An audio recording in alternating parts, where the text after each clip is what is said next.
მშვიდობის ეთერშია ინფორმაცია ფაქტი ანუ იმფაქტი ყველაზე თბილისური გადაცემა მოსკოვში გამართული თბილისობის შემდეგ ვინაიდან მოსკოველებმა ეს დღესასწაული ჩვენზე გაცილებით ადრე აღნიშნეს. დღეს ჩვენს გადაცემაში ვერ მოისმენთ ვალერი გელბახიანის განცხადებას. პრეზიდენტი თოჯინა არ არის, რომ როცა მინისტრს სალია მაშინ დაუნიშნოს უშიშროების საბჭოს სხდომა, რადგან ექსპერტებიც ეთანხმებიან მას იმაში, რომ თოჯინებს პლასტელინისგან არ ამზადებენ. ვერ მოისმენთ სოფლის მეურნეობის მინისტრ ოთარ დანელიას სიტყვებს თბილისობას სოფლის მეურნეობის გარეშე ხიბლი ნამდვილად არ ექნებოდა, რადგან არც სოფლის მეურნეობის მინისტრს აქვს ხიბლი iPhone 6-ის გარეშე.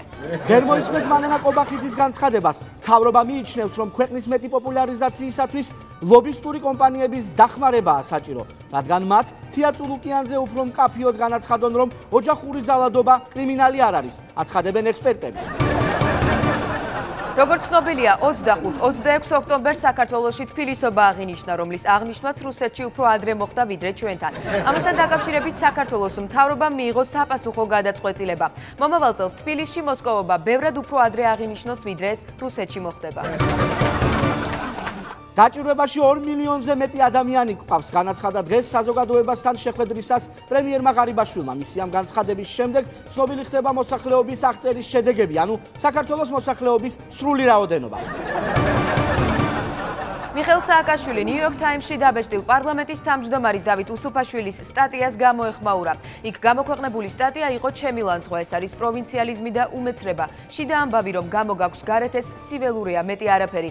ამათ ნაცვლად მრცხვენია, როგორ გააბანძეს ჩვენი ქვეყანა, აცხადებს სააკაშვილი, ისე თითქოს მის მიერ გავრცელებული უარყოფითი ინფორმაცია სხვა ქვეყნის პარლამენტის თავმჯდომარეს ეხებოდა. მანანა კობახიძე მთავრობა მიიჩნევს, რომ ქვეყნის მეტი პოპულარიზაციისათვის ლობისტური კომპანიების დახმარებაა საჭირო. ლობიოსტური კომპანიებიდან ლობისტურებზე გადასვლა მისასალმებელია, აღნიშნავენ ექსპერტები.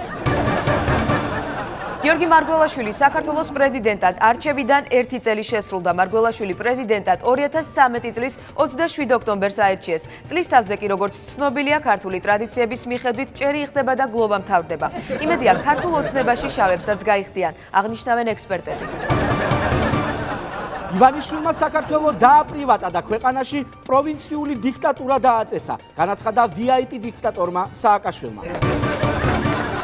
გიორგი არველაძემ განაცხადა, რომ ტიმოშენკოს გუნდის წევრობა ნიშნავს იმას, რომ ის დაეხმარება ტიმოშენკოს განახორციელოს მისი მთავარი საარჩევნო დაპირება, რომელიც უკრაინაში ქართული რეფორმების ანალოგის გატარებას გულისხმობს. ექსპერტები მიესალმებიან არველაძის ამ ნაბიჯს და მოუთმენლად ელიან ერთ-ერთ უკრაინულ არხზე მოდელირებული ახალი ამბების გამოჩენას.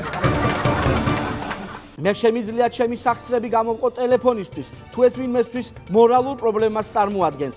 ასეთი კომენტარი გააკეთა სოფლის მეურნეობის მინისტრმა ოთარ დანელიამ მის მიერ ბიუჯეტის თანხებიდან iPhone-ის შეძენასთან დაკავშირებით. შემდეგ კი სახსრები გამოყო. ამჟამად იგი ლავიწისძვლის გამოყოფაზე მუშაობს. მას მონის ფსიქოლოგია აქვს და მონას აღარაფერი ეშველება, ასე შეაფასა მიხეილ სააკაშვილმა თეატრულ ოკეანის ბოლო განცხადება. აღსანიშნავია, რომ მიხეილ სააკაშვილი მონურ ფსიქოლოგიაში შესანიშნავად ერკვევა, ვინაიდან მას წლების განმავლობაში უამრავი ადამიანი ჰყავდა დამონებული, აცხადებენ ექსპერტი მონალოგები. მრცხვენია, როგორ გააბანძეს ეს ქვეყანა, განაცხადა მიხეილ სააკაშვილმა საკუთარ ბანდს სამშობლოზე სხვისი გაბრწყინებული სამშობლოდან. აბაშიძე, იანუკოვიჩი და ივანიშვილი გაჭრილი ვაშლივით გვანან ერთმანეთს, განაცხადა თუ არ ვწდებით ან სააკაშვილმა, ან ჩაუშესკომ, ან აუგუსტო პინოჩეტიმ. ჩვენ გამცხადებლის ვინაობას ზუსტად ვერ ვასახელებთ ამ ბოლო სამი პიროვნების საოცარი მსგავსების გამო. ეს იყო გადაცემა ინფორმაცია ფაქტი ანუ იმფაქტი. ჩვენ ხვალამდე გემშვიდობებით, ნახვამდის. საქართველოს მაგალითიდან გამომდინარე და რიტეილინგის მორალური სეგმენტის გასაძლიერებლად წამყვანი მარკეტოლოგების აზრით მსოფლიოს საავტომობილო ბრენდებმა, რომლებიც აწარმოებენ ლუქს კლასის ჯიპებს, ახალი სარეკლამო სტრატეგია უნდა შეიმუშაონ.